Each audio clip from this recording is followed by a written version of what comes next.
বিদেশ বিদেশ হচ্ছে এমন একটা জায়গা যেখানে তুমি না আসলেও আফসোস করবা, আবার আসলেও আফসোস করবা। এটা হচ্ছে সত্যি কথা। কারণ হচ্ছে তুমি দেশে তাহলে মনে করতেছো যে না, বিদেশে যারা আছে তারা টাকা পয়সা কামাচ্ছে, লাক্সারি লাইফস্টাইল, ঘুরতেছে, কত সুন্দর জায়গা, মানে কোনো টেনশন নাই, কোনো আফসোস নাই লাইফের তাদের। এই হচ্ছে অবস্থা, ঠিক আছে? এই হচ্ছে তোমাদের ভাবনা আর কি।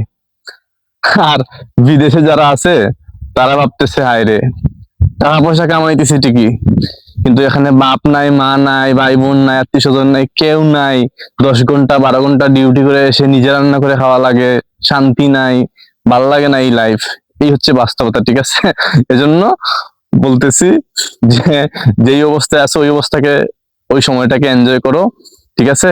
যদি সম্ভব হয় টিকিটটা একদিন হইলেও পিছায় বাপ মার সাথে কাটাও, কারণ ওই দিনই তোমার জীবনের শেষ সুখের দিন হবে, ঠিক আছে? কারণ বিদেশে আসার পরে টাকা কামাইতে পারবা, কোনো সমস্যা নেই, কিন্তু ওই সুখ আর শান্তি ওই জিনিসটা দেখা তুমি পাবা না, ঠিক আছে?